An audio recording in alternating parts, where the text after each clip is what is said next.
Bonjour et bienvenue au studioartfolie.com. Mon nom est Claudine Delaunay. Je suis démonstratrice indépendante des produits Stampin' Up.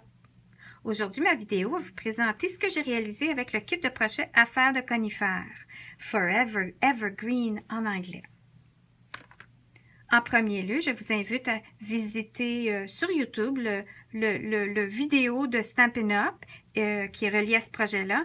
Il vous démontrera très facilement comment assembler ce kit-là de base très facilement. Ensuite, vous verrez que dans le petit dépliant, c'est écrit aussi les descriptions, les étapes en différentes langues et il y a aussi des images. Ensuite, je vous démontre ici les arbres que j'ai réalisés. Premièrement, cet arbre-là, on le voit de haut. On voit combien il y a de facettes, de côtés, de branches. C'est la façon que je l'ai monté comme Stampin' Up l'expliquait. On peut voir de côté aussi. C'est très fourni comme arbre. Hein? Ensuite, je suis arrivée, puis j'ai dit, je vais épurer pour sauver des sous, car j'essayais d'offrir ça en activité familiale. Alors, on peut voir ici, il y a quatre côtés, plus épuré. Et on peut voir le plus grand aussi, j'ai fait la même chose, plus épuré, 4. Par contre, il y a un peu plus de feuilles, car j'ai dû faire des tests pour la texture.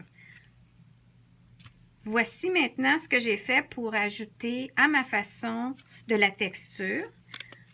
J'ai étampé celle-ci. J'ai étampé après l'avoir assemblée, mais par contre, je vous conseillerais d'étamper avant de l'assembler. C'est plus facile. Le jeu d'étampe que j'ai utilisé,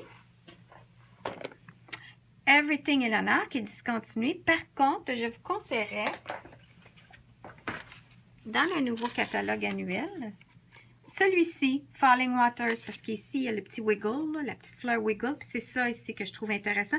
Et c'est d'ailleurs cette étampe-là, similaire à ça, que j'ai utilisé pour étamper sur mes feuilles ici. Alors, pour faire 6 arbres au lieu de 3 arbres, c'est que vous en prenez la moitié des feuilles et vous l'assemblez, c'est ça, avec moins de feuilles, moins d'épaisseur. Et ensuite, ce que je peux dire, c'est que j'ai antiqué à la fin. Ça, c'est mon petit côté rétro, peinture sur bois. J'ai pris un petit doigt éponge et je suis allée dans l'encre et j'ai taponné tous les côtés pour antiquer. J'ai joué un petit peu aussi à l'intérieur pour donner un peu plus de perspective, de texture, hein, plus pâle, plus foncé. Alors, c'est ce que j'ai fait pour m'amuser au niveau de la texture pour lui.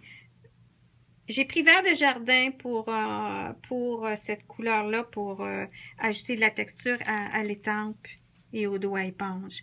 Celui-ci, c'est que je suis arrivée, puis j'ai pris une feuille, je l'ai pliée en deux et je l'ai passée dans la Big Shot, un plioir à petits points, le petit pois. Dans une autre vidéo, je vous montrerai comment j'ai fonctionné. Ensuite, je vous montrerai aussi ce que j'ai fait avec les retailles dans une prochaine vidéo. Et j'ai antiqué. Lui aussi, j'ai antiqué. Là, après ça, on voit mes petites décorations qui tombent. Là, vous allez me dire, ben là, Claudine, là, si tu arrives, puis qu'au lieu de faire 3 arbres, tu en fais 6, me semble que tu vas manquer de matériel. Il va être plus épuré, mais beaucoup épuré. Ce que j'ai fait, c'est que j'ai créé d'autres décorations, tout à fait simplement en y allant avec papier à paillettes et perforatrice étoile. Je suis allée avec d'autres papiers à paillettes avec la perforatrice flocon. Aussi, je ne suis pas 100% Stampin' Up des fois. Je suis arrivée et puis j'ai utilisé ce genre de petits flocons-là pour créer d'autres types de flocons dans les arbres. Puis aussi, j'avais utilisé un petit poinçon en forme de petit arbre. Bon, là, j'ai perdu mon petit arbre. Ah, il doit être glissé à terre à quelque part. Alors, ce que j'ai fait, puis ça, je suis très fière de moi, là, je vais vous le montrer, je peux le voir ici, oui. Alors, ça ici, c'est un petit arbre. Il est-tu beau, hein? Regardez, je vais l'approcher comme ça. Hein, on peut voir. Ça, ce que j'ai fait, c'est que Paper Pumpkin, l'abonnement du mois de juillet 2016, il y avait des petites boîtes là, avec toutes sortes de petits rubans. Moi, j'ai dit non, ça là, ça va être bon pour Noël.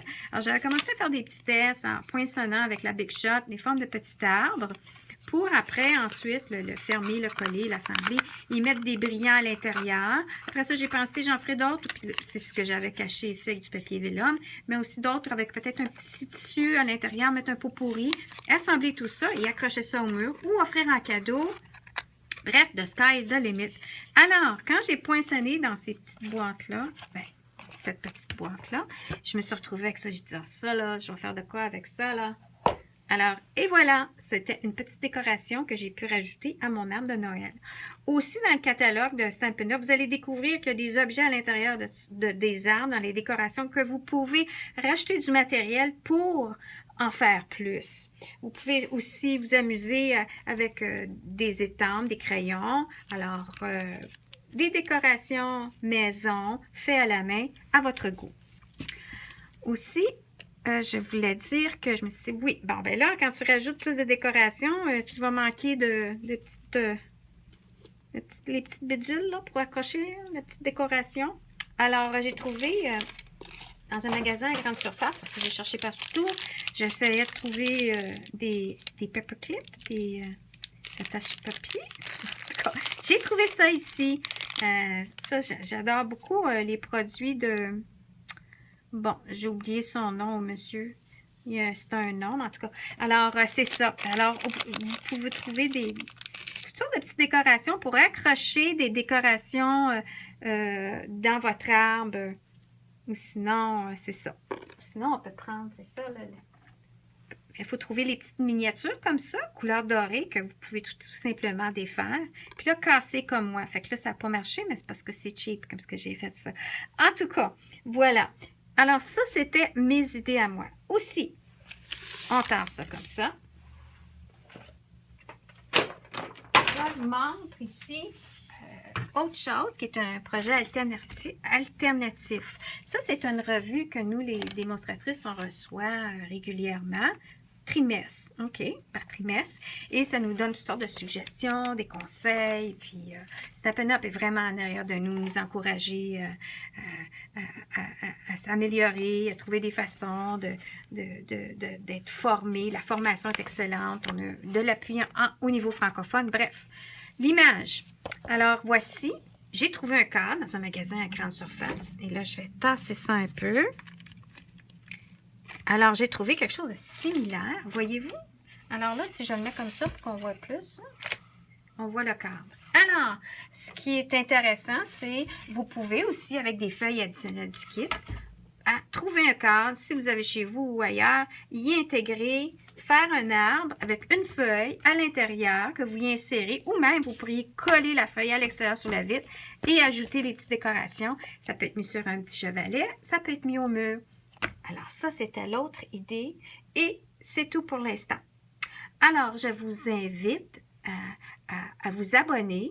Je ne sais pas si c'est en haut ou en bas.